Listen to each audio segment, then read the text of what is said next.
नाही, उद्या 4 तारीख आहे. ते 4 जून 2026 आहे. म्हणजे या दिवशी विड्रॉलची शेवटचा दिवस आहे.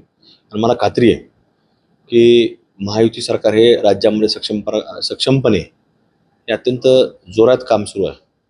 आणि तिन्ही पक्षांचे प्रमुख जे नेते आहेत, मग राज्यामध्ये CM देवेंद्रजी फडणवीस साहेब असतील, त्याचप्रमाणे राष्ट्रवादीकडनं उपमुख्यमंत्री सुनेत्राताई पवार असतील, किंवा शिंदे साहेबांकडनं म्हणजे शिवसेनेकडनं शिंदे साहेब असतील. त्यामुळं ह्या तिन्ही विचारापेक्षा बाहेर मला वाटत नाही फार कोणी जाईल. आणि या जिल्ह्यामध्ये तर अहिल्यानगरचं सांगायचं म्हटलं तर या जिल्ह्यामध्ये पालकमंत्री नामदार विखे पाटील साहेब आणि सुजयदादा हे उद्या मला वाटत नाही की 4 तारखेची म्हणजे 4 तारखेपेक्षा इलेक्शन पुढे जाण्याचं मला वाटत नाही. आणि उद्या हे विषय संपून टाकलेला असेल असं मला वाटतं. हे खात्री मला त्या बाबतीमध्ये. हो, बिनविरोध बिनविरोध करतील 4 तारखेला असं मला एक खात्री.